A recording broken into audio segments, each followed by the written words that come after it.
Hello बच्चों, स्वागत है आपका कनावत एकेडमी के यूट्यूब चैनल पर।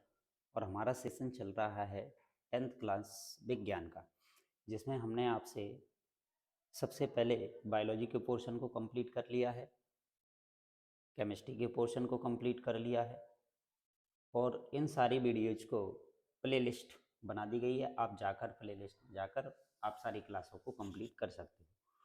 हमारी फिजिक्स की क्लास रनिंग चल रही है, जिसमें हमारा आज का कंप्लीट चैप्टर है आज आपका हमारा पर्यावरण। ठीक है, तो हमारा पर्यावरण आज फिजिक्स का लास्ट चैप्टर है और हमारा फिजिक्स का कंप्लीटली फुल्ली सिलेबस कंप्लीट होने वाला है। और आज हम कंप्लीट चैप्टर को आपको देने वाले हैं। हमारे पर्यावरण से संबंधित जितने भी क्वेश्चन, इंपॉर्टेंट क्वेश्चन आपके बनते हैं, एग्जाम में पूछे जाते हैं, बोर्ड एग्जाम में कहीं ना कहीं आपको इससे क्वेश्चन 101% कहीं ना कहीं मिलेंगे। तो चैप्टर है हमारा क्या, हमारा पर्यावरण। तो सभी लोग सबसे पहले वीडियो को लाइक कर दीजिए, शेयर कर दीजिए, चैनल को सब्सक्राइब कर दीजिए और बेल आइकन दबा दीजिए। तो बात करते हैं इसके सबसे पहले क्वेश्चनों की। जो हमें सबसे पहला क्वेश्चन इसका जो दे रखा है उसकी चर्चा हम आपसे करते हैं। सबसे पहला क्वेश्चन हमें दे रखा है कि ग्रीन हाउस प्रभाव को समझाइए भाई। ये हमें ग्रीन हाउस प्रभाव दे रखा है भाई। ग्रीन हाउस प्रभाव किसे कहते हैं? तो अक्सर हमने सुना है कि ठंडे प्रदेशों में जहाँ पर बहुत ज़्यादा सर्दी रहती है, बर्फबारी रहती है, वहाँ पर पौधों को ठंड से बचाने के लिए कांच या फाइबर के गिलास के घर बनाए जाते हैं भाई। ठीक है, कांच के घर बनाए जाते हैं। उन घरों के अंदर उन पौधों को क्या किया जाता है भाई? रखा जाता है। तो ये कांच जो होता है ना, वो सूर्य से आने वाली छोटी तरंगदैर्घ्य कांच से होकर इसमें प्रवेश कर जाती है, जिसको कांच बाहर आने से क्या करता है भाई? रोकता है। इस पौध घर का तापमान वायुमंडल के तापमान से क्या हो जाता है भाई? अधिक हो जाता है। तो इस घटना को ही हम क्या नाम दे देते हैं? ग्रीन हाउस प्रभाव कह देते हैं। जैसे कि मान लीजिए हमने ये कांच का एक घर बना लिया है भाई, ठीक है, और इसके अंदर हमने कोई एक पौधे को रखा है भाई। अब क्या होगा भाई? जो सूर्य से आने वाली जो प्रकाश की किरणें हैं आपकी, वो प्रकाश की किरणें इस कांच के से होकर अंदर तो प्रवेश कर जाएंगी, लेकिन इससे बाहर नहीं निकल पाएंगी भाई। तो इसकी वजह से इस कांच के घर का अंदर का जो तापमान है ना, वो हमारे वायुमंडल के तापमान से क्या हो जाता है? अधिक हो जाता है। वायुमंडल में क्या था भाई? टेम्परेचर बहुत लो हो गया था, जिसकी वजह से पौधे जो थे सरवाइव नहीं कर सकते थे। इस वजह से हम पौधों को अंदर रखते हैं और पौधे इसके अंदर क्या रहते हैं? पर्याप्त जीवित रहते हैं। तो इसे हम क्या देते हैं भाई? क्या? ग्रीन हाउस प्रभाव। तो ठंडे प्रदेशों में पौधों को ठंड से बचाने के लिए हम कांच के बने हुए घरों में रखते हैं। ठीक है, और ये कांच सूर्य से आने वाले प्रकाश को अंदर तो आने देता है, लेकिन बाहर वापस नहीं जाने देता है। तो इस कांच के घर के अंदर का तापमान बढ़ जाता है और पौधे आसानी से इसमें जीवित रह सकते हैं। ग्रीन हाउस प्रभाव कहलाता है, जिसे हम पौध घर प्रभाव भी कहते हैं भाई। पौध घर प्रभाव भी बोला जाता है भाई। ठीक है, ये था हमारा क्वेश्चन। अब क्वेश्चन हमसे पूछा गया है कि भाई ग्रीन हाउस गैसें किन्हें कहती हैं भाई? उनके नाम लिखिए भाई। एक हमारी जो पृथ्वी है ना, वो पृथ्वी भी इसी तरीके से, इस कांच का जो घर हमने बनाया था, जिसे हमने ग्रीन हाउस प्रभाव बोला था, हमारी पृथ्वी भी इसी तरीके से वायुमंडल के अंदर काम कर रही है। कि क्या करती है कि वे गैसें जो ग्रीन हाउस प्रभाव उत्पन्न करती हैं, उन्हें ही हम क्या कह देते हैं भाई? ग्रीन हाउस गैसें कह देते हैं। जिसमें हमारी गैसों में आ जाती है सबसे पहले कौन? कार्बन डाइऑक्साइड, जिसे हम CO2 कह देते हैं भाई। मीथेन CH4, और नाइट्रोजन के हमारे बहुत सारे ऑक्साइड हैं। दूसरा है हमारा क्लोरोफ्लोरोकार्बन, जिसे हम CFC बोलते हैं भाई, शॉर्ट में CFC, क्लोरोफ्लोरोकार्बन। ये जो हानिकारक गैसें हैं, ये गैसें हमारे प्रदूषण की वजह से इस वातावरण में क्या हो जाती हैं भाई? इकट्ठी हो जाती हैं। तो ये गैसें सूर्य से आने वाले प्रकाश को पृथ्वी पर तो आने देती हैं, लेकिन पृथ्वी से इस प्रकाश को वापस नहीं जाने देती है, वायुमंडल में अपनी परत बना लेती हैं, जिसकी वजह से पृथ्वी का तापमान क्या हो रहा है भाई? बढ़ रहा है। ठीक है, समय समय पर पृथ्वी का तापमान क्या होता जा रहा है? बढ़ता जा रहा है। तो इन्हीं गैसों को हम कह देते हैं क्या? ग्रीन हाउस गैसें। तो मतलब जो गैसें ग्रीन हाउस प्रभाव उत्पन्न करती हैं, उन्हीं गैसों को हम ग्रीन हाउस गैसें कहते हैं। जैसे कि CO2 है हमारे पास, CH4 है हमारे पास, नाइट्रोजन के बहुत सारे ऑक्साइड हैं हमारे पास, NO, NO2, NO3, ठीक है ना, इनको हमने एक्स बोल दिया। तो नाइट्रोजन के बहुत सारे ऑक्साइड हैं, और दूसरी हमारी क्लोरोफ्लोरोकार्बन जो हमारी एसी और फ्रीज से निकलती है। ये गैसें हमारे वायुमंडल में ग्रीन हाउस प्रभाव उत्पन्न कर रही हैं। तो ये था हमारा दूसरा क्वेश्चन। अगले क्वेश्चन की तरफ चलते हैं, और अगले क्वेश्चन में हमसे पूछा गया है कि भाई ग्लोबल वार्मिंग से आप क्या समझते हैं। ये शब्द आपका क्या है भाई, ग्लोबल वार्मिंग। तो भाई क्या है कि मनुष्य के क्रियाकलापों के फलस्वरूप ग्रीन हाउस गैसों के कारण, भाई मनुष्य के क्रियाकलाप क्या है, कि भाई मनुष्य जो है ना वो वातावरण में क्या फैला रहा है भाई, प्रदूषण। मनुष्य अपने क्रियाकलाप करने की वजह से वातावरण क्या हो रहा है भाई, प्रदूषण। प्रदूषण फैलने की वजह से वातावरण में कई प्रकार की गैसें इकट्ठी हो रही हैं, हानिकारक है, जो कि नुकसानदायक है, जैसे कि carbon monoxide, carbon dioxide, sulphur dioxide, sulphur trioxide, और नाइट्रोजन के बहुत सारे हमारे पास ऑक्साइड भी हैं। ठीक है। दूसरा है हमारे पास CFC, क्लोरोफ्लोरोकार्बन, CFC, क्लोरोफ्लोरोकार्बन। ये जो गैसें हैं ना, ये हमारे वायुमंडल में क्या होती जा रही हैं भाई, इकट्ठी होती जा रही हैं। इन गैसों की वजह से हमारे वायुमंडल का तापमान सामान्य से बढ़कर क्या हो रहा है भाई, अधिक हो रहा है। तो इसी घटना को हम क्या कह देते हैं भाई, ग्लोबल वार्मिंग कह देते हैं। इसी प्रदूषण की वजह से, हमारे क्रियाकलापों की वजह से ही हमारे वातावरण में पृथ्वी का तापमान समय समय पर क्या होता जा रहा है भाई, बढ़ता जा रहा है। ठीक है। तो ये था हमारा क्या, ग्लोबल वार्मिंग। अब दूसरा क्वेश्चन बनता है हमारा क्या, ग्लोबल वार्मिंग के कारण बताइए भाई, क्या है ऐसे ग्लोबल वार्मिंग के कारण। तो भाई ये जो प्रदूषण जो हम फैला रहे हैं भाई, ये काय से फैल रहा है प्रदूषण, ये फैल रहा है हमारा जीवाश्म ईंधन से। जीवाश्म ईंधन का जो हम दहन कर रहे हैं ना, उसका पूरी तरीके से दहन नहीं हो रहा है। अब बात करें, अब ये जीवाश्म ईंधन क्या है भाई, हमारे पास जीवाश्म ईंधन, हमारे पास पेट्रोल है, डीजल है, केरोसिन है, कोयला है, ये सब हमारे क्या है, जीवाश्म ईंधन है। इन जीवाश्म ईंधनों का जब दहन होता है तो ये पूरी तरीके से नहीं जलते हैं, मतलब ये आंशिक रूप से जलते हैं, पूर्ण दहन नहीं होता है भाई, इनका पूर्ण दहन नहीं होता है, पूर्ण दहन नहीं होता है। पूर्ण दहन नहीं होने से इसमें से कार्बन मोनोऑक्साइड एवं कार्बन डाइऑक्साइड एवं नाइट्रोजन की ऑक्साइड जैसी गैसों में क्या हो जाती है भाई, वृद्धि हो जाती है। ठीक है, सबसे पहला पॉइंट यही था। दूसरा है कि हमारा जो एसी है, एयर कंडीशनर है, दूसरा है हमारा फ्रिज है, इससे हमारी हानिकारक गैस निकलती है, जिसको हम क्लोरोफ्लोरोकार्बन कहते हैं। ठीक है। अग्निशमन यंत्रों में भी हमारे हानिकारक गैसें रहती हैं। क्लोरोफ्लोरोकार्बन के उपयोग के कारण वातावरण में जो CFC है, जिसको हमने CFC बोला है, क्लोरोफ्लोरोकार्बन, ये वातावरण में क्या हो जाता है भाई, इकट्ठा हो जाता है। कहाँ कहाँ से मिलने वाला है भाई, हमें एसी से मिलना है, फ्रिज से मिलने वाला है, अग्निशमन यंत्र है हमारे पास, इनसे हमारे पास ये हानिकारक गैसें क्या वातावरण में इकट्ठी होती जा रही है। इस वजह से क्या उत्पन्न हो रहा है भाई, ग्लोबल वार्मिंग उत्पन्न हो रहा है, जिसे हमने क्या नाम दिया है भाई, ग्लोबल वार्मिंग। तो सबसे पहला क्वेश्चन था हमारा ग्लोबल ग्लोबल वार्मिंग से आप क्या समझते हो। दूसरा था हमारा क्या, ग्लोबल वार्मिंग के दो कारण लिखिए। क्लियर।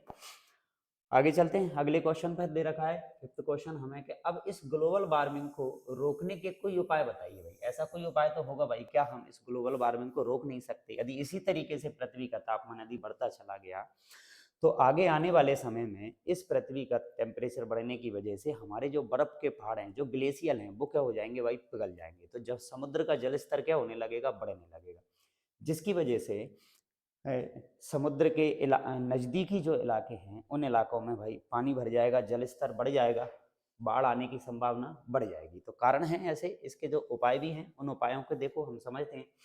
सबसे पहला पॉइंट हमें दे रखा है कि हमें जीवाश्म ईंधन का पूर्ण रूप से दहन करना चाहिए भाई। जीवाश्म ईंधन का पूर्ण दहन के साथ हमें प्रयोग करना चाहिए। हमारा जीवाश्म ईंधन जिसका भी हम उपयोग कर रहे हैं, वो जीवाश्म ईंधन जब पूर्ण दहन होगा तो भाई धुआं उत्पन्न कम से कम करेगा, या हम कहेंगे कि वो धुआं उत्पन्न नहीं करेगा। जिन जीवाश्म ईंधनों के दहन से धुआं उत्पन्न होता है, इसका मतलब ये है कि वो पूर्ण रूप से उनका दहन नहीं हो रहा है, इसलिए वो क्या उत्पन्न कर रहे हैं, धुआं उत्पन्न कर रहे हैं। जैसे कि हमने नाम सुना है, हमारी CNG है, CNG, और हमारी LPG है, जिसका उपयोग हम घर में खाना बनाने के लिए करते हैं। तो ये जो गैसें हैं, ये हमारे जीवाश्म ईंधन की तुलना में बोले तो पेट्रोल, डीजल, केरोसिन, कोयला, इसकी तुलना में कम प्रदूषण पैदा उत्पन्न करती हैं। ठीक है। तो हमें इनके प्रयोग पर, उपयोग पर वाहनों में हमें लोग बागों को प्रोत्साहन करना चाहिए। तो सबसे पहला पॉइंट है कि हमारे जीवाश्म ईंधन का हमें पूर्ण दहन के साथ क्या करना चाहिए, उपयोग करना चाहिए। दूसरा दे रखा है हमें कि हमारा जो क्लोरोफ्लोरोकार्बन है ना, उसके उपयोग पर पूर्णतः प्रतिबंध लगाना चाहिए। जो CFC हमें दे रखा है उसके उपयोग पर पूर्णतः प्रतिबंध लगाना चाहिए। अब पूर्णतः प्रतिबंध की बात करें तो जो क्लोरोफ्लोरोकार्बन हमें जो मिल रहा है ना, वो कहाँ से मिल रहा है भाई? एसी है हमारा और फ्रिज है। अब क्या हम एसी और फ्रिज पर तो पूरी तरह प्रतिबंध नहीं लगा सकते, लेकिन हम इतनी टेक्नोलॉजी को बढ़ा सकते हैं कि जो एसी और फ्रिज में हमारा जो CFC का उपयोग हो रहा था उसकी जगह पे हम किसी दूसरे पदार्थ का उपयोग करने लगे, तो हमारे वातावरण में इस क्लोरोफ्लोरोकार्बन की मात्रा क्या हो जाएगी भाई? कम हो जाएगी। तो दूसरा पॉइंट हमारा यही है कि क्लोरोफ्लोरो के उपयोग पर हमें पूर्णतः प्रतिबंध लगाना आवश्यक होगा, तब जाकर हम ग्लोबल वार्मिंग को क्या कर सकते हैं? रोक सकते हैं। तीसरा पॉइंट है कि ग्लोबल वार्मिंग के विनाशकारी परिणाम लिखिए भाई।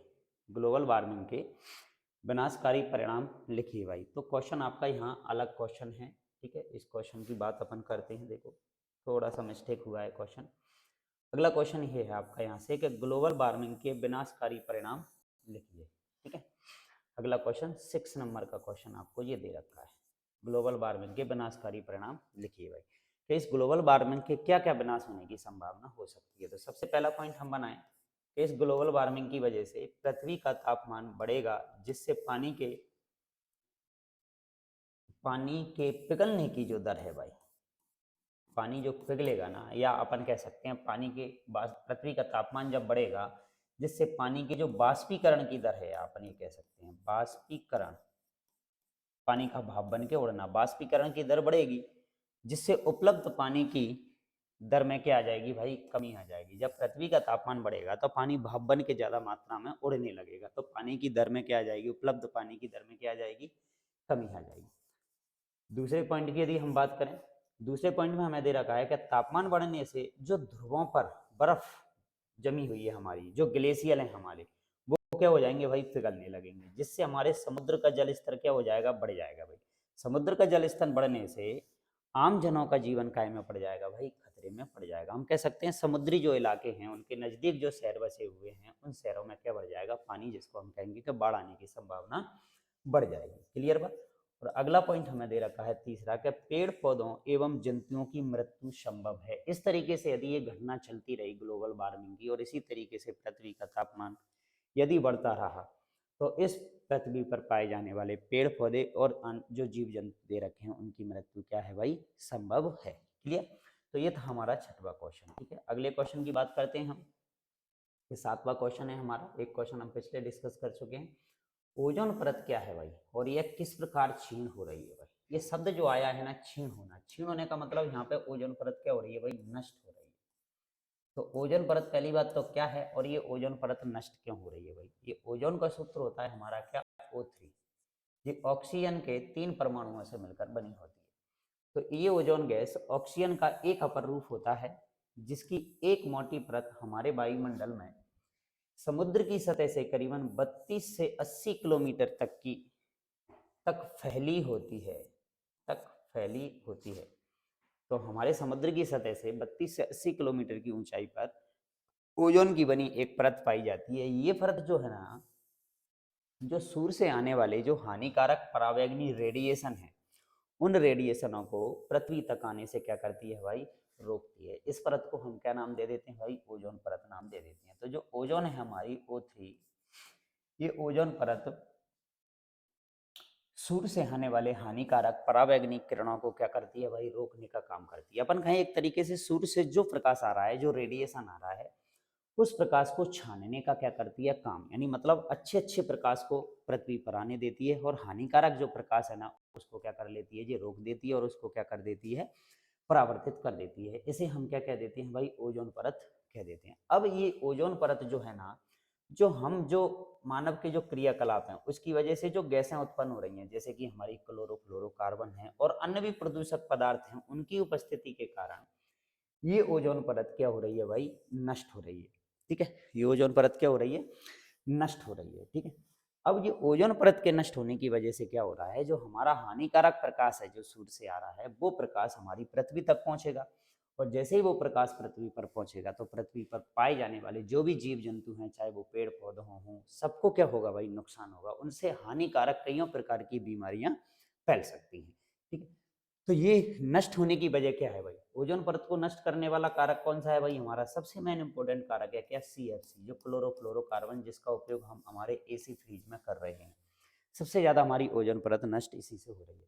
अब ओजोन परत में जो सबसे पहली बार छिद्र देखा गया था ना, वो देखा गया था कहाँ? अंटार्कटिका में भाई। याद रखना है 1985 में ओजोन में सबसे पहली बार छिद्र कहाँ पर देखे गए? अंटार्कटिका में देखे गए। दूसरी, अब इस ओजोन परत की मोटाई को भी मापा जाता है। O3 की मोटाई को, या ओजोन को मापने की जो इकाई है, ओजोन की मोटाई को जो मापने की जो इकाई है ना, उस इकाई को हम डॉप्सन कहते हैं भाई। याद रखना है क्वेश्चन को, डॉप्सन, इसे डॉप्सन बोला जाता है। मतलब हम याद रखे हैं कि डॉप्सन में ओजोन परत की मोटाई को क्या किया जाता है? मापा जाता है। क्लियर बात? अगले क्वेश्चन की तरफ चलते हैं। अगला क्वेश्चन अब हमें दे रखा है कि ओजोन परत का संरक्षण क्यों आवश्यक है भाई? तो जी बिल्कुल डिस्कस किया था अभी हमने कि इस ओजोन परत को हम क्यों बचा के रखें भाई, इससे हमें क्या फायदा है, इसका संरक्षण हम क्यों करें भाई? तो संरक्षण करने के पीछे वजह यही है कि ओजोन परत वायुमंडल की ऊपरी सतह पर एक सुरक्षात्मक कवच का कार्य करती है, जो सूर्य से आने वाले अत्यंत हानिकारक, जिनको हम कहते हैं परावैंगनी विकिरणों को पृथ्वी पर आने से क्या करती है भाई? रोकती है। और हमें क्या प्रदान करती है भाई? ये सुरक्षा प्रदान करती है। और ये विकिरण पृथ्वी के जो जीव जंतु हैं उनके लिए बहुत ही ज्यादा हानिकारक होते हैं। इसलिए हमें इस ओजोन परत के संरक्षण की अत्यंत ही क्या है भाई? आवश्यकता है। तो मतलब हम ये बात करें कि ओजोन परत जो है ना, वो ओजोन परत जो सूर्य से आ रहे हैं हमारे अल्ट्रावायलेट रेडिएशन, यूवी रेज जो आ रहे हैं हमारे, परावैंगनिक किरणें जो हमारी आ रही हैं, उन किरणों से हमारी क्या करती है भाई? ये सुरक्षा करती है। उस रेडिएशनों से हमें क्या करती है ये भाई? बचाती है। और ये रेडिएशन यदि हमारे पास आ जाएंगे तो हमें कईयों प्रकार की गंभीर बीमारियों का सामना करना पड़ेगा। अब ये बीमारी जो है ना, वो जीव जंतुओं में, पेड़ पौधों में, सभी में क्या है भाई? संभव है। इसलिए हमें ओजोन परत के संरक्षण की अति आवश्यकता है। क्लियर भाई क्वेश्चन? आगे बढ़े। यस, अगले क्वेश्चन की तरफ बढ़ते हैं। और अगला क्वेश्चन हमें दे रखा है कि ओजोन परत किस प्रकार पारितंत्र को प्रभावित करती है भाई? अब ये पारितंत्र एक नया शब्द आ गया, जिसे हम पारिस्थितिक तंत्र भी कहते हैं। और इस पारिस्थितिक तंत्र के अंतर्गत हमारे जैविक और अजैविक दोनों प्रकार के घटक होते हैं। अब जैविक और अजैविक घटक की बात करें तो अजैविक घटकों मतलब जो अजीवित है उन पर तो कोई प्रभाव नहीं होने वाला है, लेकिन हमारे पारितंत्र के अंतर्गत जो जैविक घटक हमें दे रखे हैं, जो जीवित हैं हमारे पेड़ पौधे, जीव जंतु, जो सब आते हैं ऐसे जीव, उन जीवों को बहुत ज्यादा नुकसान होने वाला है इस O3 की वजह से भाई, ओजोन की वजह से, जो कि ऑक्सीजन का एक क्या है? अपर रूप। तो ओजोन वायुमंडल में एक सुरक्षात्मक परत का निर्माण करती है, जो सूर्य से आने वाली हानिकारक, आने वाली घातक परावैंगनी किरणों को रोकती है भाई, तथा ग्लोबल वार्मिंग तथा ग्रीन हाउस प्रभाव से हमें बचाती है। क्यों भाई? ग्लोबल वार्मिंग से भी बचाएगी और हमें ग्रीन हाउस प्रभाव से भी बचाएगी। और परावैंगनी किरणों से होने वाले घातक रोग, जैसे कि हमें त्वचा का कैंसर, आंखों से संबंधित रोग आदि से हमें क्या करती है भाई? ये बचाती है। तो इस तरीके से ये पारितंत्र को क्या करती है भाई? प्रभावित करती है। क्लियर बात? आगे बढ़े। यस, अगला क्वेश्चन है हमारा क्या, कि यदि इस ओजोन परत की क्षति हमारे लिए चिंता का विषय क्यों है, इस क्षति को सीमित करने के लिए क्या कदम उठाए गए हैं भाई सरकार के द्वारा या हमारे द्वारा? क्लियर, वही क्वेश्चन आपके बार बार घूम रहे हैं, रिपीट होके, ओजोन परत से रिलेटेड। तो ये ओजोन परत है भाई, ये ओजोन परत की क्षति भाई हमारे लिए बहुत भयंकर ही एक चिंता का विषय है। ओजोन का नष्ट होना क्यों है भाई ये चिंता का विषय? इसके लिए हमारे लिए 3 कारण हमें दे रखे हैं। सबसे पहला है कि ये हानिकारक परावैंगनी विकिरणों को पृथ्वी पर आने से क्या करती है भाई? रोकती है। अन्यथा क्या होगा, यदि ये प्रकाश की किरणें पृथ्वी तक पहुंच जाएंगी तो क्या होगा भाई? तो हमें त्वचा संबंधित बीमारियां, आंखों से संबंधित बीमारियां, हृदय से संबंधित बीमारियां, फेफड़ों से संबंधित बीमारियां, मतलब हमें किसी ना किसी अंग में डिस्टरबेंस पैदा होगा ही होगा। किससे? इन किरणों की वजह से। ये रेडिएशन हमारे लिए बहुत ज्यादा नुकसानदायक होता है। तो ये एक कारण हो सकता है, इसलिए हमें इनके बचाव के उपाय क्या करने चाहिए? खोजने चाहिए। दूसरा पॉइंट दे रखा है कि वायुमंडल का तापमान बढ़ता है, जिससे हमें आनुवंशिक विकृतियां उत्पन्न होती हैं और इसकी क्षति को कम करने के लिए हमें कुछ ना कुछ कदम उठाए जाने चाहिए। दूसरा, ग्रीन हाउस गैसें जैसे सीएफसी के उपयोग पर नियंत्रण लगाया जाना चाहिए और इसके और भी विकल्प हमें खोजने जाने चाहिए या खोजे जा रहे हैं, जिसकी वजह से हम ग्रीन हाउस गैसों में जो सीएफसी क्लोरोफ्लोरोकार्बन हमारा जो दे रखा है, जिसका हम उपयोग कर रहे हैं फ्रिज और एसी के अंदर, इसकी जगह पे हमें कोई नया विकल्प खोजना चाहिए या इसे खोजने के प्रयास किए जा रहे हैं। तो इसको सीमित करने के लिए हमारे पास ये कदम हमें उठाने ही पड़ेंगे। क्लियर बात? अगले क्वेश्चन की तरफ। और अगला क्वेश्चन हमें दे रखा है,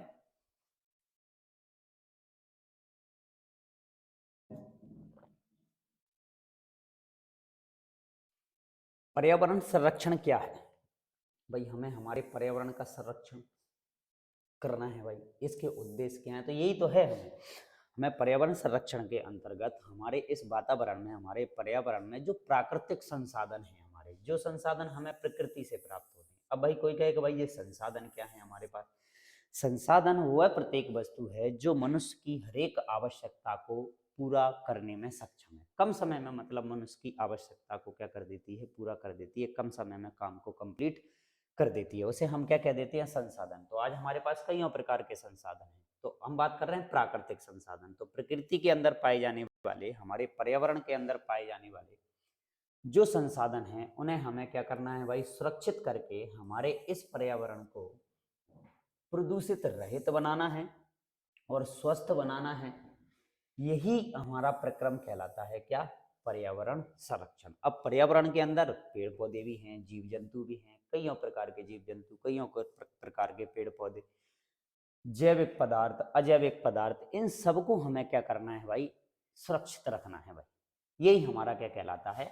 पर्यावरण संरक्षण कहलाता है। इसके उद्देश्य क्या है भाई? यदि हम बात करें कि इसके कोई दो उद्देश्य बताइए भाई, तो सबसे पहला उद्देश्य है कि हमें प्राकृतिक संपदाओं को निरंतर बनाए रखने एवं उनका सदुपयोग करना चाहिए।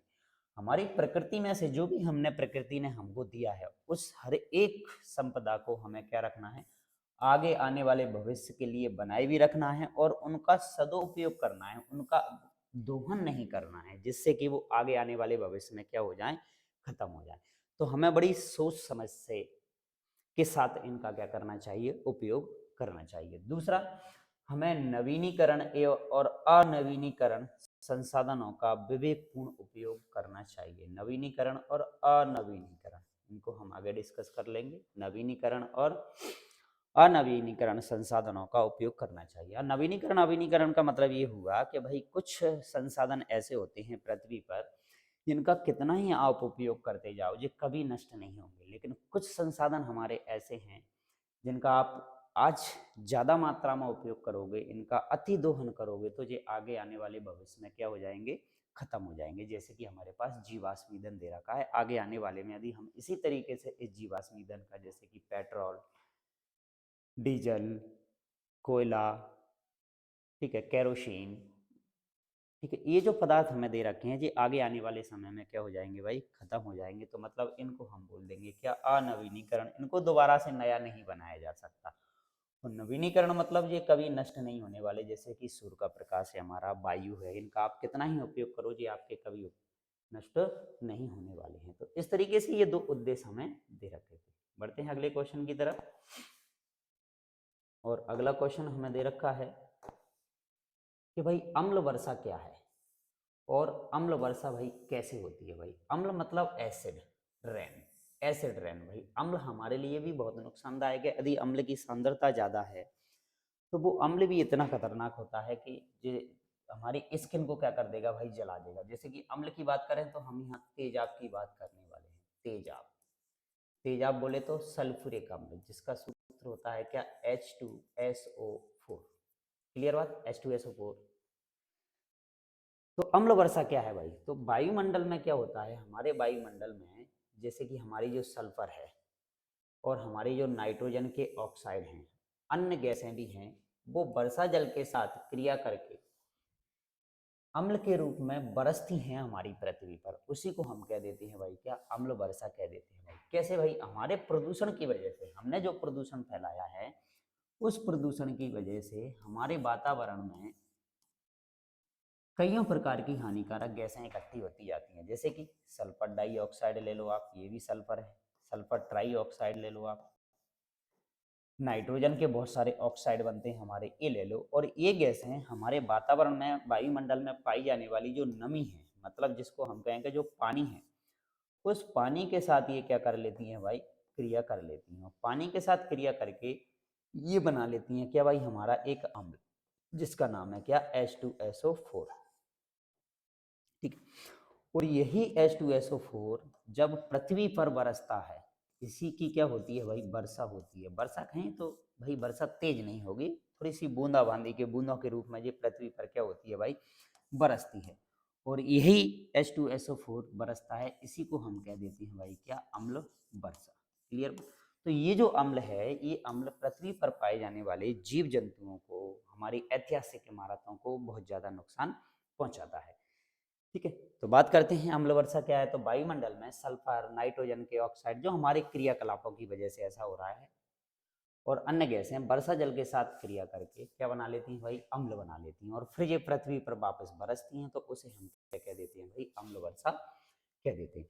अम्ल वर्षा हम जब ही कहेंगे जब इसका जो पीएच मान है ना, अम्ल वर्षा का जो पीएच मान है ना, वो पीएच मान 5.6 से क्या हो जाएगा भाई, कम हो जाएगा। तो हम कहेंगे भाई कि अम्ल की क्या हो रही है भाई, बारिश हो रही है। ये अम्ल वर्षा उन क्षेत्रों में होने वाली है जिन क्षेत्रों में प्रदूषण बहुत ज़्यादा है, जहाँ पर बहुत हमारी जो फैक्ट्री हैं, इंडस्ट्रियल एरिया है, जो हमारा उद्योग धंधे हमारे सबसे ज़्यादा लगे हुए हैं, उन उद्योगों से, जो चिमनियों से जो हानिकारक धुआं निकल रहा है, जिसके अंदर ये गैसें हमारी हैं, sulphur dioxide, sulphur trioxide, SO3 sorry, तो वहाँ पर प्रदूषण ज़्यादा है, उन क्षेत्रों में अम्ल वर्षा ज़्यादा होती है। तो वायु प्रदूषण के फलस्वरूप वायुमंडल में हमारा जो कार्बन डाइऑक्साइड है, सल्फर डाइऑक्साइड है, सल्फर ट्राइऑक्साइड है, इसके कारण नदियों, झीलों, समुद्रों में, तालाबों का जलवाष्प बनकर वायुमंडल में क्या हो जाता है भाई, इकट्ठा हो जाता है।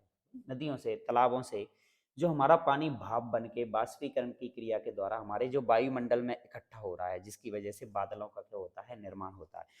उससे ये गैसें हमारी क्या कर लेती हैं भाई, क्रिया कर देती हैं। जो पानी हमें नमी के रूप में क्या मिल रहा था, ऊपर मिल रहा था, इनमें ये गैसें क्या हो जाती हैं, घुल जाती हैं, मिश्रित हो जाती हैं, और पृथ्वी पर एसिड के रूप में, यानी अम्ल के रूप में क्या होती हैं, बरसती हैं। इस तरीके से हमारी क्या होती है भाई, अम्ल वर्षा होती है। और इसे हम क्या कह देते हैं भाई, अम्ल वर्षा कह देते हैं। क्लियर बात।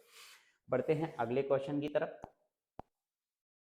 और अगला क्वेश्चन हमें दे रखा है क्या, कि हमारे क्रियाकलाप वातावरण को किस प्रकार प्रभावित करते हैं। तो भाई, तो मानव के तो बहुत सारे क्रियाकलाप हैं, जिसकी वजह से मानव ने इस प्रकृति का अतिदोहन किया है, जिसकी वजह से हमारे बहुत सारे ऐसे प्रक्रम हैं, जिसकी वजह से आज हमें सामना करना पड़ रहा है।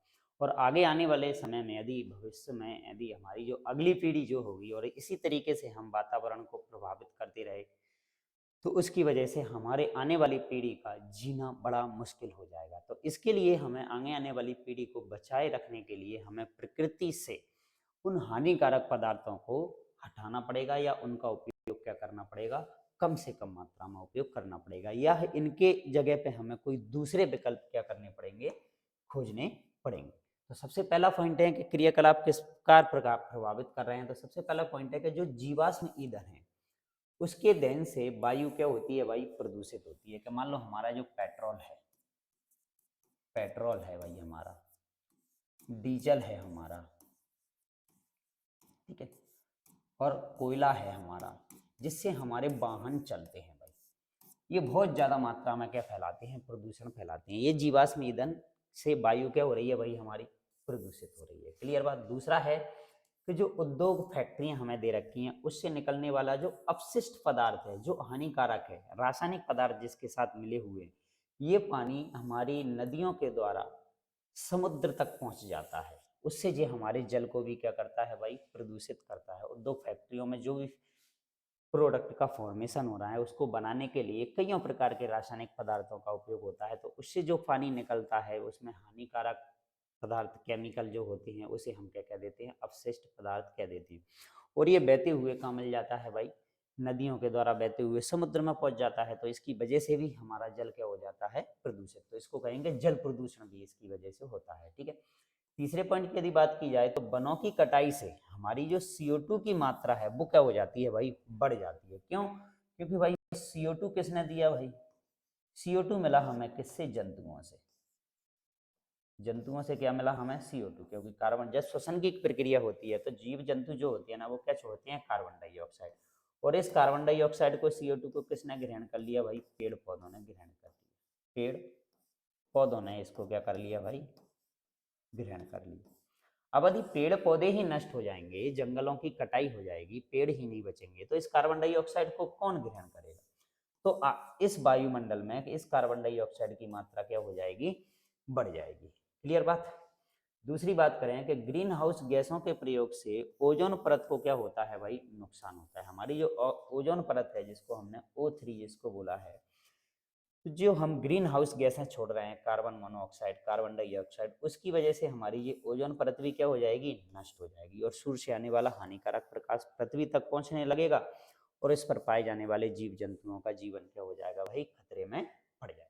तो इसलिए हमें हमारे क्रियाकलाप वातावरण को इस तरीके से क्या करते हैं, प्रभावित करते हैं। क्लियर बात। अगले क्वेश्चन की तरफ चलते हैं।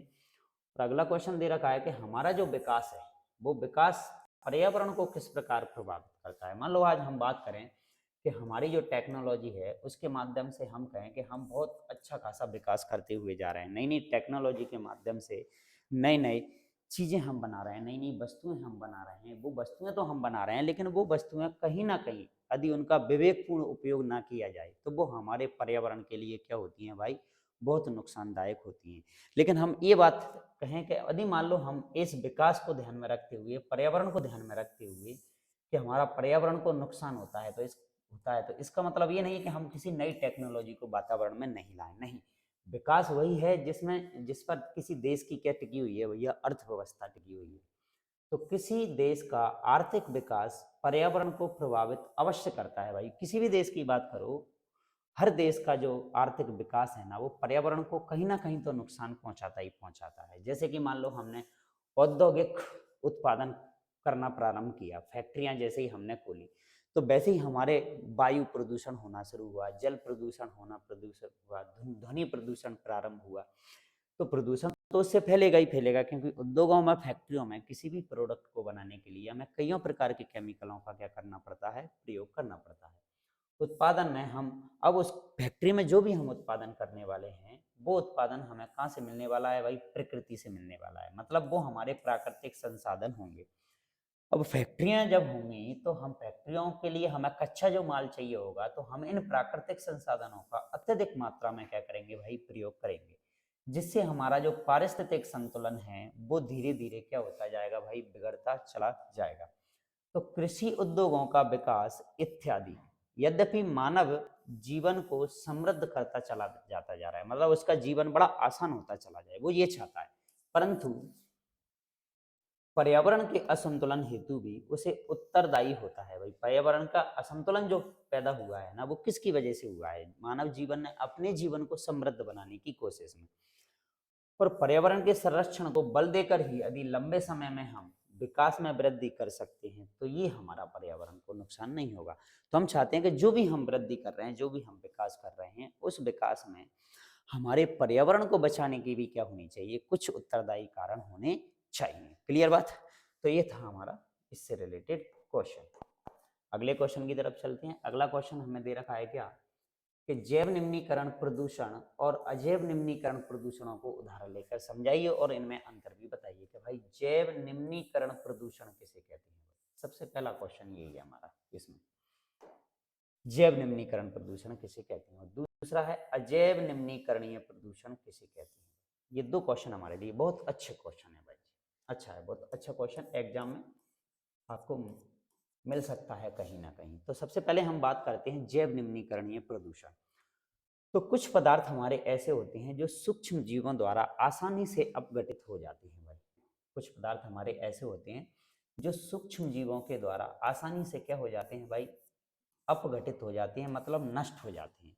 और नष्ट होकर ये सरल बिल्कुल अकार्बनिक पदार्थों में क्या हो जाते हैं, बदल जाते हैं। जैसे कि ऐसे कौन कौन से हैं जंतु एवं वनस्पतियों के जो अवशेष हमें दे रखे हैं और जो अपशिष्ट पदार्थ उनके दे रखे हैं। जैसे कि मान लो हम बात करें हमारे घर में जो सब्जियां हैं वो सब्जी हमें जो दे रखी हैं, सब्जियों के छिलके हमें दे रखे हैं, फलों के छिलके हमें दे रखे हैं, जो भी मटेरियल हमारे घर में उत्पन्न हो रहा है जो कि हमें काय से प्राप्त हुआ है, जंतुओं से या वनस्पतियों से प्राप्त हुआ है, ये अवशेष को ये जो सूक्ष्म जीव होते हैं ना ये क्या कर देते हैं भाई, इसको नष्ट कर देते हैं और मिट्टी में क्या कर देते हैं, मिला देते हैं। मतलब ये जैसे ही वातावरण में फैलेगा तो ये वातावरण में लंबे समय के लिए ये प्रदूषण नहीं फैलाएगा, हालांकि प्रदूषण तो फैलाएगा लेकिन इसका रिसाइकल होगा और ये मिट्टी में मिल जाएगा, पूरी तरीके से नष्ट हो जाएगा और प्रदूषण क्या हो जाएगा, खत्म हो जाएगा। उन पदार्थों को हम नाम दे देते हैं क्या, जैव निम्नीकरणीय प्रदूषक।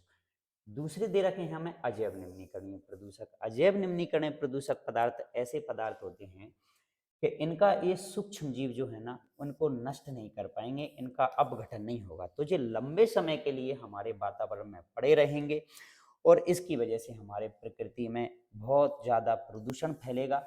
इससे हमारा पर्यावरण को क्या होगा, बहुत ज़्यादा हानि होगी। जैसे कौन कौन से हैं, जैसे कि हमारी पॉलीथीन है, प्लास्टिक है, कांच है, और खेती बाड़ी में जितने भी हम केमिकलों का उपयोग करते हैं, कीटनाशक दवाइयाँ, ठीक है ना, कृमिनाशक, फंगीनाशक, जो भी दवाइयाँ हैं फसल में हम नुकसानदायक दवाइयों का जो उपयोग करते हैं, ये पदार्थ हमारी इसी मिट्टी में लंबे समय तक क्या रहते हैं, मिले रहते हैं।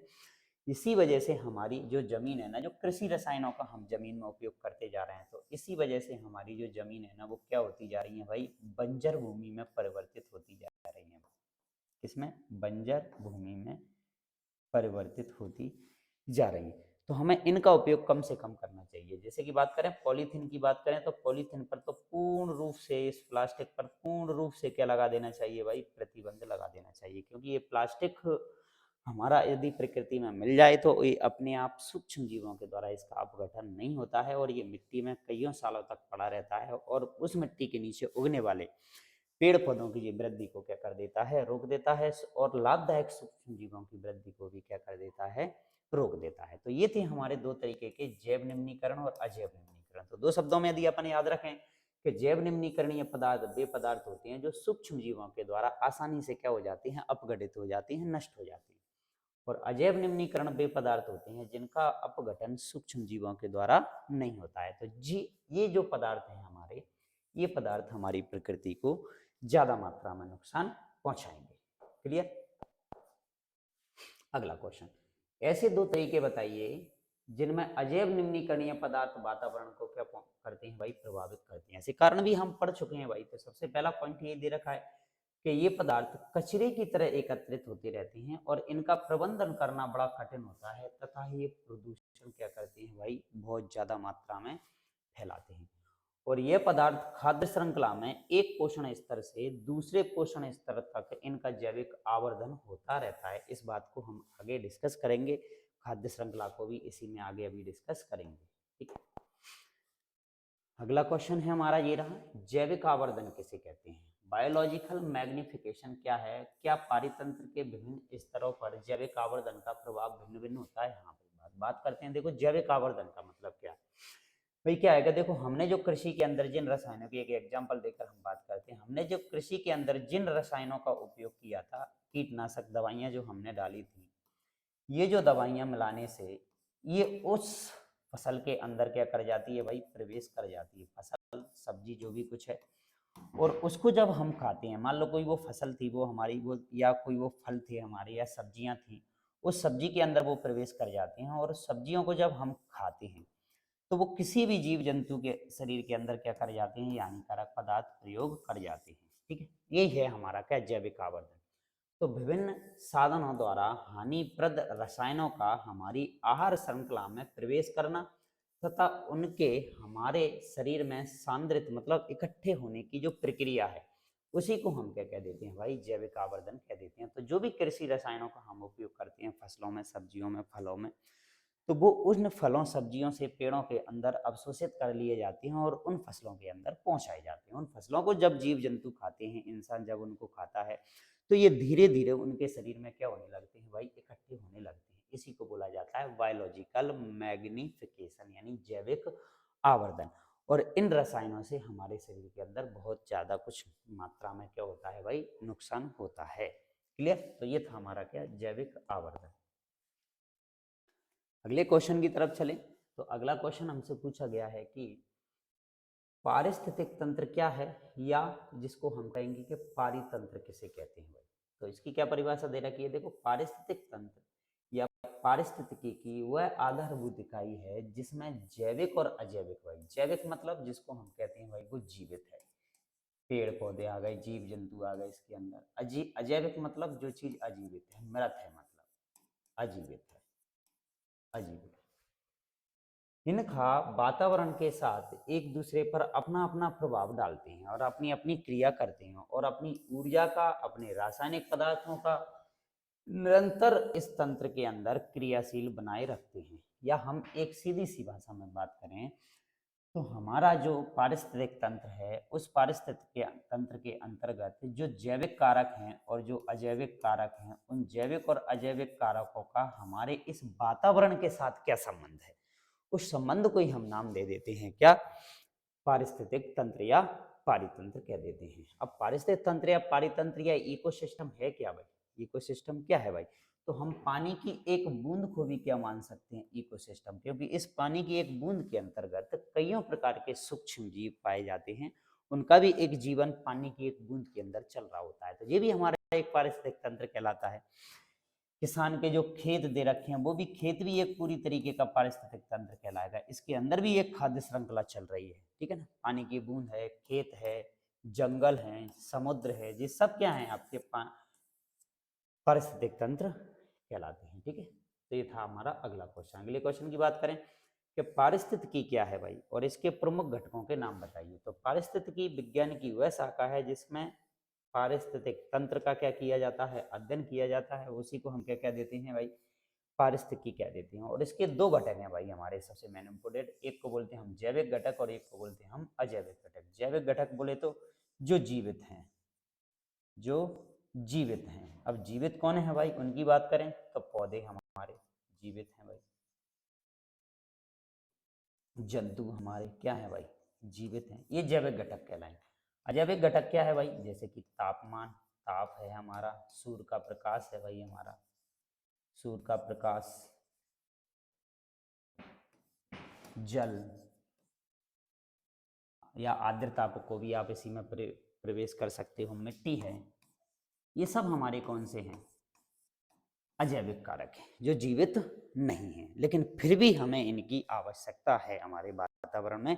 यदि ये चीजें नहीं होंगी तो हमारा पारिस्थितिक संतुलन क्या हो जाएगा, बिगड़ जाएगा। तो दो घटक हैं मेन रूप से हमारे पास, जिनको हमने नाम दिया है जैविक घटक और अजैविक घटक। आगे बढ़ते हैं अगले क्वेश्चन की तरफ। और अगले क्वेश्चन में हमसे पूछा गया है कि पारिस्थितिकी तंत्र, जिसे हमने इकोसिस्टम नाम दिया है, उसके जो जैविक घटक है ना, उनके नाम लिखिए, उनके कार्यों का विवरण दीजिए भाई।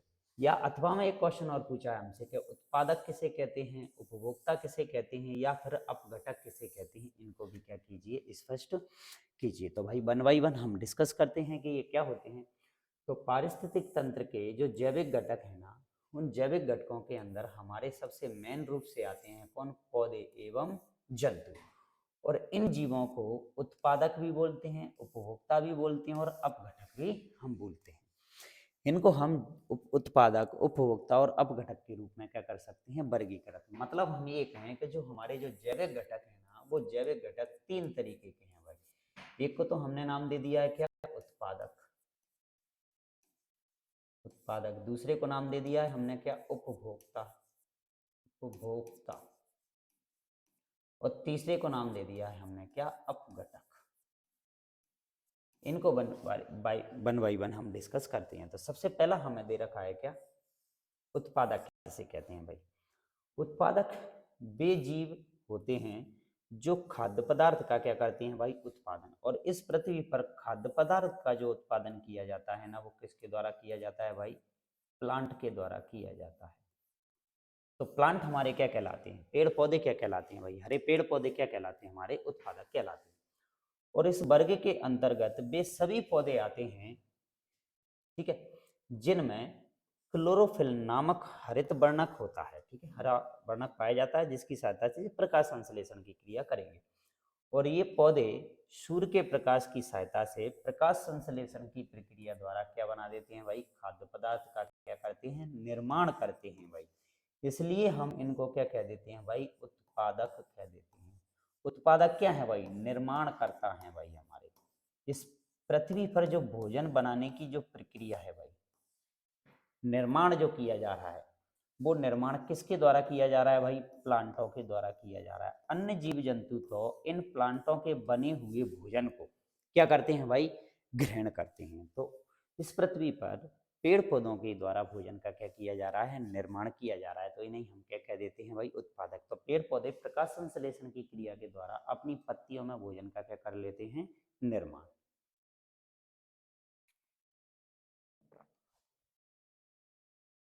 तो ये थे हमारे क्या, उत्पादक। आगे बात करते हैं। अगला हमें दे रखा है क्या, उपभोक्ता भाई। हाँ भाई, उपभोक्ता क्या है भाई, देखो बात की जाए, अभी हमने पढ़ा था क्या, उत्पादक। इस पृथ्वी पर भोजन का निर्माण करना किसके हाथ में है भाई, उत्पादक।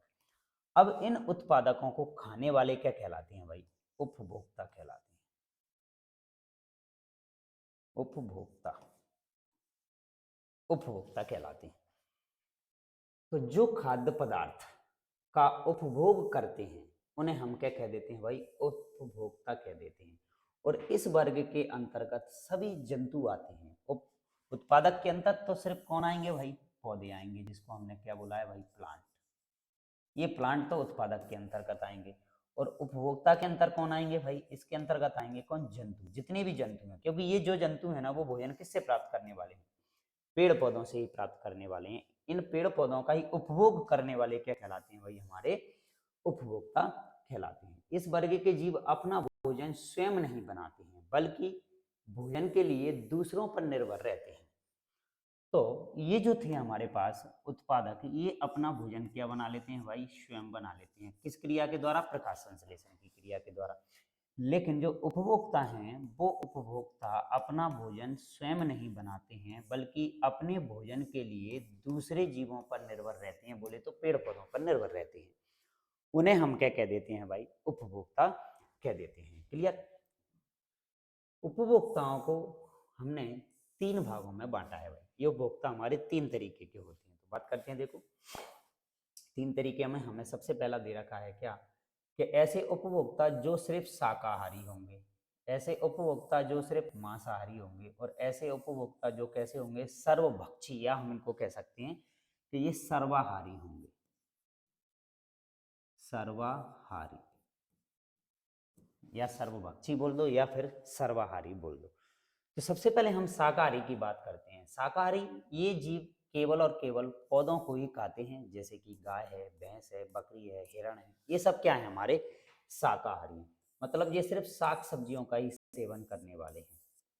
ठीक है, डायरेक्टली ये पेड़ पौधों को खाएंगे भाई, और उनसे ही अपना भोजन क्या करेंगे, प्राप्त करेंगे। तो गाय भैंस भेड़ बकरी हिरण जो दे रखे हैं ना, वो हमारे कैसे जीव जंतु हो गए, शाकाहारी। मतलब कैसे उपभोक्ता हो गए, शाकाहारी उपभोक्ता हो गए।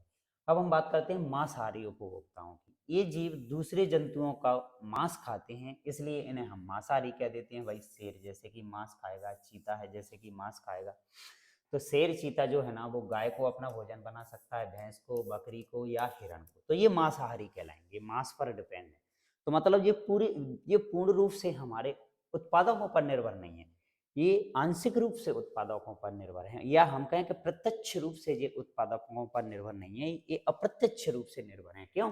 क्योंकि सबसे पहले ये शाकाहारियों से अपना भोजन प्राप्त करेंगे। शाकाहारियों के शरीर में क्या बनेगा भाई, मांस, क्योंकि न उत्पादकों को खाया। तो ये हमारे मांसाहारी कहलाएंगे। अब आते हैं हमारे सर्वभक्षी सर्वाहारी। सर्वभक्षी सर्वाहारी का मतलब ये होता है कि ये सबको खाने वाले हैं। ये पौधों और जंतु दोनों को ही खाते हैं, जैसे कि भाई मानव है, कुत्ता है, कौवा है। ये आपके सर्वभक्षी, या इनको हम क्या नाम से जानते हैं भाई, सर्वाहारी कह देते हैं। सर्वाहारी मतलब ये पेड़ पौधों को भी खाएंगे, और मांसाहारी मतलब ये शाकाहारी भी होंगे, और कैसे होंगे, ये मांसाहारी भी होंगे। दोनों ही चीजों का क्या करने वाले हैं, ये सेवन करने वाले हैं, इसलिए हम इनको बोल देते हैं क्या, सर्वाहारी। क्लियर बात। तो उपभोक्ता हमारे कितने प्रकार के, 3 प्रकार के, एक शाकाहारी, एक मांसाहारी और एक सर्वाहारी। क्लियर। तीसरा पॉइंट हमारा आ जाता है क्या, अपघटक। अपघटकों को अपन एक नाम से और जानते हैं, इन्हें हम अपमार्जक भी कहते हैं, इन्हें हम अपमार्जक भी बोलते हैं। तो हमारे जितने भी सूक्ष्म जीव हैं, चाहे वो बैक्टीरिया हो, वायरस हो, प्रोटोजोआ हो, वो सब क्या कहलाते हैं, हमारे अपमार्जक या अपघटक कहलाते हैं। कुछ और भी बड़े बड़े जीव जंतु हैं जो हमारे अपमार्जक कहलाते हैं। तो इनका काम क्या है भाई, यह जीवों का तीसरा वर्ग है भाई हमारा। पहला वर्ग हमारा क्या हो गया भाई, उत्पादक हो गए, दूसरा हमारा उपभोक्ता हो गए, और तीसरा हमारा अपघटक है। और ये सूक्ष्म जीव हैं जिनके अंतर्गत जीवाणु आ गए हमारे, फंगस आ गई हमारी, फंगस को ही हम कहते हैं क्या, कवक। कवक, इसको क्या बोला जाता है भाई, कवक। और कवक को एक और नाम से जानते हैं हम क्या, फफूंद, या इसको हम फंगस या फंजाई भी बोल देते हैं। फंजाई, इसके बारे में हम पिछली क्लासों में डिस्कस कर चुके हैं। ये सब आते हैं और ये मृत पौधों को, जंतुओं के शरीर का क्या करते हैं भाई, अपघटन करते हैं। तो मतलब जब किसी जीव की मृत्यु हो जाती है, मृत जो शरीर है या जो डेड बॉडी है जिसको हम कहेंगे, उस डेड बॉडी को खाने वाले जो होते हैं ना, वो ही होते हैं हमारे कौन, अपघटक। अपघटक जो कि क्या होते हैं भाई, हमारे सूक्ष्म जीव होते हैं, बैक्टीरिया, वायरस, ठीक है ना, सूक्ष्म जीव। इनको हम कह देते हैं क्या, अपघटक कह देते हैं। अपघटन की क्रिया ये करते हैं। अब जो डेड बॉडी जो हमें दे रखी है, इस डेड बॉडी में से जब दुर्गंध आएगी भाई, दुर्गंध जब आएगी इसके अंदर से, तो उस दुर्गंध का मतलब हम कहेंगे कि भाई इस पर किसका अटैक हो गया है भाई, सूक्ष्म जीवों का अटैक हो गया। और वो सूक्ष्म जीव धीरे धीरे इसका क्या करने लगेंगे, अपघटन, और उसे खाएंगे और उसकी पूरी एनर्जी को अपने शरीर के अंदर ले जाएंगे। और सूक्ष्म जीवों का जीवन काल बहुत कम होता है और उनकी एनर्जी काय के अंदर मिल जाएगी, इस मिट्टी के अंदर मिल जाएगी। क्लियर बात। तो ये अपघटन की प्रक्रिया आपकी होती है। तो सूक्ष्म जीव हमारे एक तरीके से सफाई कर्मी भी कहलाते हैं इस पृथ्वी के। किसी जीव जंतु की जब मृत्यु हो जाती है तो उस जीव जंतु को इन्हीं सूक्ष्म जीवों के द्वारा उनका क्या कर दिया जाता है, अपघटन कर दिया जाता है। क्लियर बात। और अगला क्वेश्चन हमें दे रखा है क्या, उत्पादक और उपभोक्ता में अंतर। बड़ा आसान है भाई, उत्पादक और उपभोक्ता में अंतर हमारे पास क्या है। सबसे पहले हमें दे रखे हैं उत्पादक, इनकी बात करते हैं। तो भाई ये ऐसे जीव हैं जो प्रकाश संश्लेषण की क्रिया के द्वारा अपना भोजन स्वयं बनाते हैं भाई, ये अपने भोजन का निर्माण स्वयं कर लेते हैं, उन्हें हम क्या कह देते हैं भाई, उत्पादक। जैसे कि हरे पौधे हैं, उत्पादक जीव कहलाते हैं। क्लियर बात। उपभोक्ता किसे कहते हैं, ये ऐसे जीव हैं जो अपना भोजन के लिए दूसरे जीवों पर निर्भर रहते हैं, उन्हें क्या कह देते हैं हम, उपभोक्ता। मतलब ये अपना भोजन स्वयं नहीं बना सकते भाई, स्वयं नहीं बना सकते हैं भाई। और सारे जंतु उपभोक्ता कहलाते हैं भाई, अपने जितने भी जंतु हैं वो सभी के सभी क्या कहलाते हैं, अपने उपभोक्ता कहलाते हैं। चलते हैं अगले क्वेश्चन की तरफ। और अगला क्वेश्चन हमें दे रखा है क्या, कि मनुष्य कैसे पारिस्थितिक असंतुलन के लिए उत्तरदायी है भाई। मनुष्य ने भी तो अपने क्रियाकलापों की वजह से इस पूरे पारिस्थितिक सिस्टम को क्या किया है, गड़बड़। तो ऐसी कौन कौन सी वजह है भाई, इसकी बहुत सारी वजह हैं, इनको अपन समझते हैं। कि मनुष्य द्वारा प्रयोग किए जाने वाले विभिन्न आधुनिक कृषि ढंगों से पारिस्थितिक तंत्र क्या हो रहा है भाई, असंतुलित होता जा रहा है, धीरे धीरे प्रभावित हो रहा है। ऐसे कौन कौन से हैं, जैसे कि देखो पहला दे रखा है हमें क्या, कि मशीनों का उपयोग है और अन्य साधनों का भी उसने प्रयोग करना शुरू किया है। रासायनिक खाद हैं, रासायनिक दवाइयों का जो उपयोग कर रहा है, गोबर है, अन्य वस्तुओं को जो जलाने से उत्पन्न होता है, खदानों की अधिक खुदाई करने से। तो ये जो 3-4 पॉइंट हमें जो दे रखे हैं, इन क्रियाकलापों की वजह से हमारा पारिस्थितिक तंत्र का असंतुलन जो है ना, वो कैसा होता जा रहा है भाई, खराब होता जा रहा है। तो मनुष्य ने इस तरीके से हमारे पारिस्थितिक तंत्र को क्या किया है भाई, खराब किया है। अगली बात करते हैं, पारितंत्र में जो हमारे अपमार्जक हैं या जिनको हमने अपघटक बोला था, इनकी महत्व या भूमिका बताइए भाई। फायदे के भी हैं ये हमारे लिए, जिनको हमने क्या बोल नाम दिया था भाई, हमारे कवक भी हैं, कवक हैं, जीवाणु हैं, ये हमारे क्या कहलाते हैं, अपघटक कहलाते हैं। तो ये किस तरीके से हमारे लिए महत्व के हैं, लाभ के लिए। तो पारितंत्र में अपमार्जक बहुत महत्वपूर्ण भूमिका निभाते हैं। क्यों, क्योंकि जो जीवाणु होते हैं ये कैसे होते हैं, मृतोपजीवी, मतलब ये सड़े गले पदार्थों को खाते हैं, इसलिए हमने इनको नाम दे दिया क्या, अपमार्जक। जो जब जीव की मृत्यु हो जाती है तो वो बॉडी सड़ने लगती है, तो मतलब इन्हीं का उनका क्या होने लगता है, अटैक। तो कवक हैं जैसे अति सूक्ष्म जीव मृत जैव अवशेषों को अपमार्जन करते हैं भाई, और ये मृत शरीर का अपने भोजन के लिए क्या करते हैं भाई, उपयोग करते हैं। और ये जटिल कार्बनिक पदार्थों को धीरे धीरे काय में बदल देते हैं भाई, सरल पदार्थों में बदल देते हैं। फलों सब्जियों के छिलके, सड़े गले फल, जैविक कचरा, गाय भैंसों का गोबर, पेड़ पौधों के गले सड़े भाग आदि इन्हीं अपमार्जकों के द्वारा क्या कर दिए जाते हैं, विघटित कर दिए जाते हैं, और वे आसानी से प्रकृति में पुनः क्या हो जाते हैं भाई, मिल जाते हैं। अपमार्जक जटिल कार्बनिक पदार्थों को सरल अकार्बनिक पदार्थों में बदल देते हैं, और जो मिट्टी में मिलकर पौधों द्वारा पुनः उपयोग में कर लिए जाते हैं। इसलिए ये अपमार्जक, ये सूक्ष्म जीव हमारे लिए क्या है भाई, लाभदायक होते हैं। क्लियर बात। और अगला क्वेश्चन हमें दे रखा है कि खाद्य श्रृंखला किसे कहते हैं, ठीक है ना। तो खाद्य श्रृंखला की देखो बात करें हम, इस पृथ्वी पर प्रत्येक जीव जंतु जो अपने भोजन के लिए जो निर्भर है ना, वो कहीं ना कहीं दूसरे जीव जंतु पर तो निर्भर है ही है। मतलब हर जीव जंतु का भोजन किसी किसी ना किसी जीव जंतु का ग्रहण करना है भाई। तो कुछ जीव जंतु जो शाकाहारी थे वो तो डायरेक्ट पेड़ पौधों से अपना भोजन ग्रहण करेंगे, तो वो भी तो एक खाद्य श्रृंखला हुई कि पेड़ पौधों को किसने खाया भाई, इस जीव जंतु ने। अब उस जीव जंतु भी तो किसी का शिकार होगा, अब वो जीव जंतु भी किसी का शिकार होगा।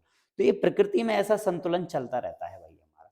तो हम बात करते हैं देखो खाद्य श्रृंखला की, फूड चेन जिसको हम बोल देते हैं भाई, फूड चेन क्या है।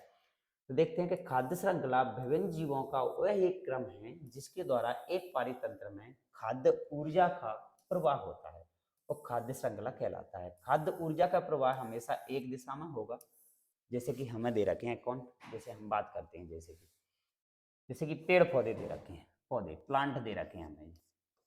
अब मान लो प्लांटों को खाया किसने भाई, जैसे कि बात किया हमने किसको, टिड्डे ने। टिड्डा एक कीड़ा होता है, उसने इसको खाया। अब इस टिड्डे को किसने खाया भाई, मेढक ने। टिड्डे को किसने खाया भाई, मेढक ने। अब इस मेढक को किसने खाया भाई, सांप ने। अब इस सांप को किसने खाया भाई, उल्लू, उल्लू ने। तो भाई ये एक खाद्य श्रृंखला बन के तैयार हो गई क्या, कि सनलाइट से प्रकाश की ऊर्जा को इन प्लांटों ने बदला किसमें, भोजन ऊर्जा के रूप में। अब इस प्लांटों को खाया भाई किसने, भाई टिड्डे ने। तो प्लांटों की जो ऊर्जा है ना, वो ऊर्जा किसके अंदर चली गई भाई, टिड्डे के अंदर चली गई। तो इस बात को आपको याद रखना है कि प्लांट से टिड्डे के अंदर सिर्फ और सिर्फ 10% ऊर्जा ही ट्रांसफर होती है, बाकी की 90% ऊर्जा तो ये अपने ही शरीर में क्या कर लेते हैं भाई, उपयोग कर लेते हैं। अब इस टिड्डे को किसने खाया भाई, इस मेढक ने खाया, तो इसमें से भी 10% ऊर्जा आगे ट्रांसफर हो गई, और 90% ऊर्जा इस टिड्डे के द्वारा अपने क्रियाकलापों में क्या कर ली गई, उपयोग कर ली गई। अब इस मेढक को खाया भाई किसने, सांप ने, क्योंकि ये मेढक किसका भोजन बनेगा, सांप का। तो 10% इसकी ऊर्जा किसके अंदर चली गई भाई, सांप के अंदर, और 90% ऊर्जा इसने खुद ने खर्च कर ली है। अब सांप को किसने खाया भाई, इस उल्लू ने खाया भाई। तो इस सांप की 10% ऊर्जा किसके अंदर चली गई भाई, उल्लू के अंदर, और बाकी की 90% ऊर्जा इसने खुद ने खर्च कर ली। अब इस उल्लू को कौन खाएगा भाई, इस उल्लू की मान लो प्राकृतिक रूप से क्या होने वाली है, मृत्यु होगी, और ये मर जाएगा तो इसकी डेड बॉडी पर अटैक करेंगे हमारे कौन, ये सूक्ष्म जीव जो दे रखे हैं। तो इस उल्लू की जो ऊर्जा थी वो काय में मिल गई, सूक्ष्म जीवों में, और सूक्ष्म जीवों से ये ऊर्जा वापस काय में मिल जाएगी, मिट्टी में।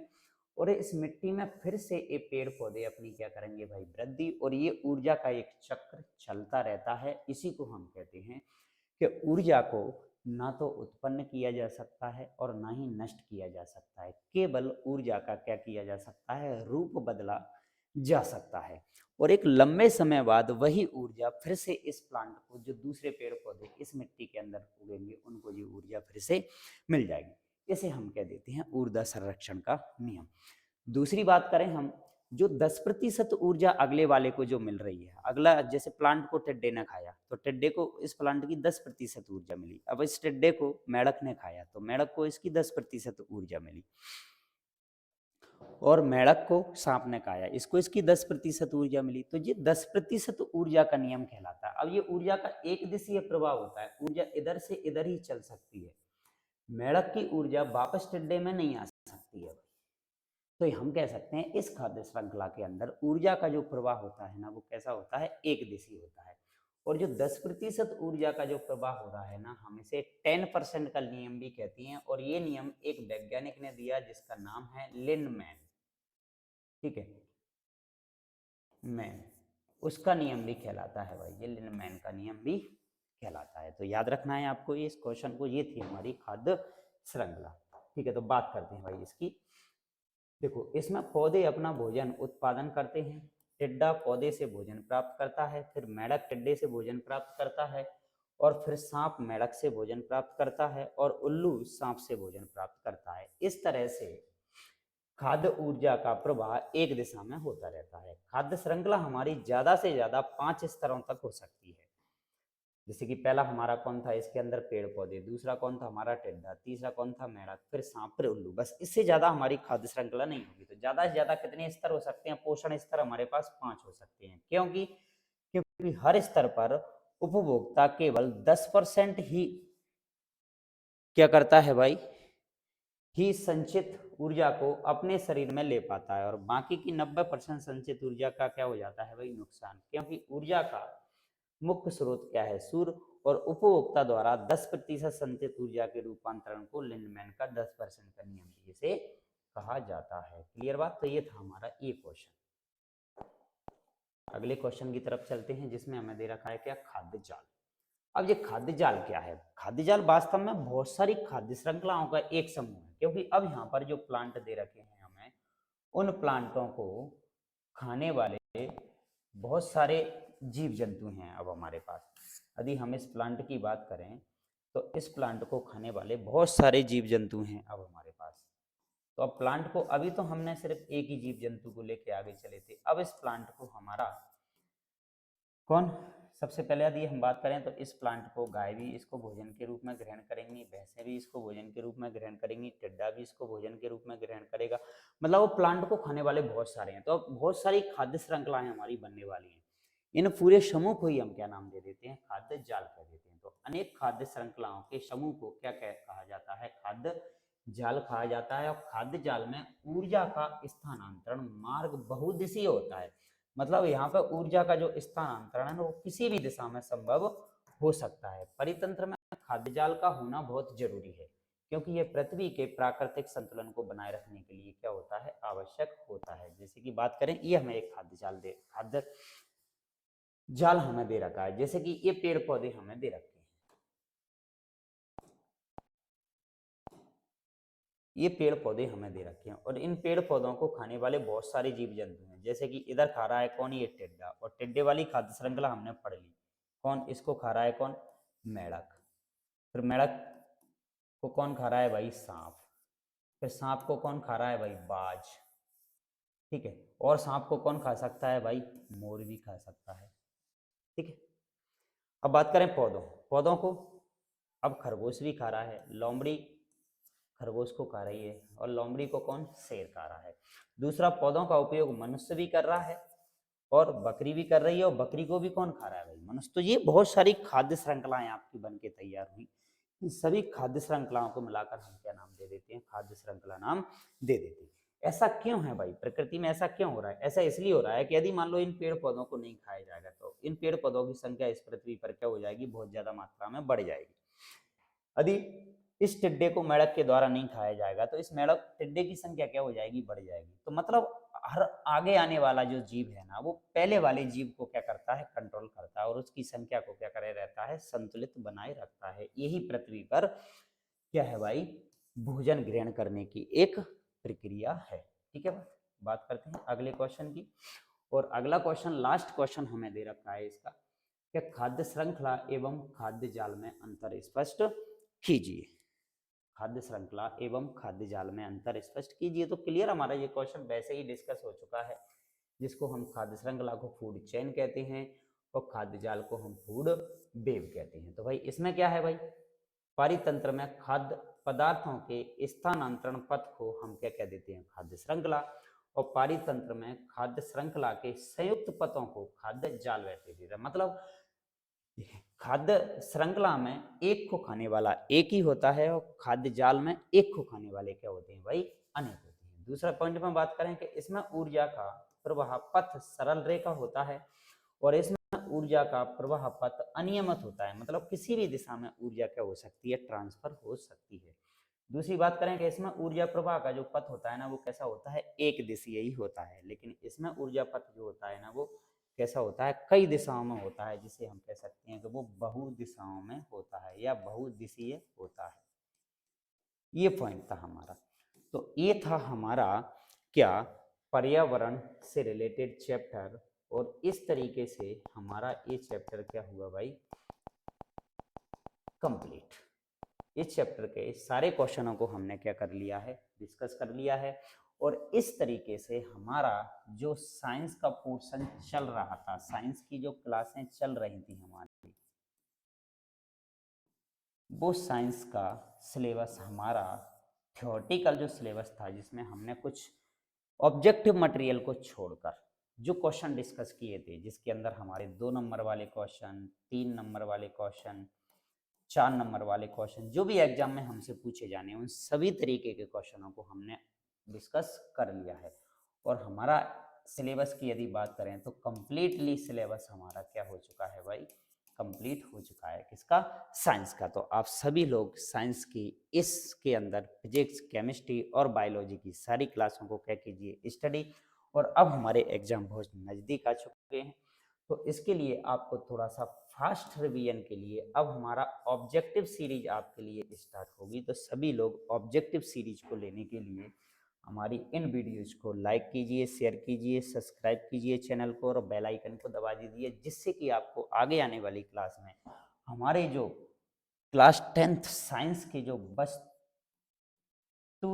जो क्वेश्चनों की प्रैक्टिस स्टार्ट होने वाली है, वो सारे क्वेश्चन आपसे वही डिस्कस किए जाएंगे जो आगे आने वाले जो एग्जाम के हिसाब से क्या है भाई, बहुत ही ज़्यादा महत्वपूर्ण है, इम्पोर्टेंट है, जिसके अंतर्गत हम वस्तुनिष्ठ प्रश्नों में सही विकल्प है, जोड़ियां हैं, खाली स्थान है, ट्रू एंड फॉल्स हैं और एक शब्द वाक्य में उत्तर है, सारे क्वेश्चनों को हम आपसे डिस्कस करने वाले हैं। ठीक है, तो इस तरीके से हमारा सिलेबस 10th क्लास साइंस का क्या होता है भाई, कंप्लीट। सभी लोगों को बहुत बहुत धन्यवाद और मिलते हैं आपसे अगली क्लास में अगली नई सीरीज के साथ, जिसमें हम वस्तुनिष्ठ प्रश्नों को आपसे डिस्कस करने वाले हैं, चैप्टर बाय चैप्टर। क्लियर, बहुत बहुत धन्यवाद।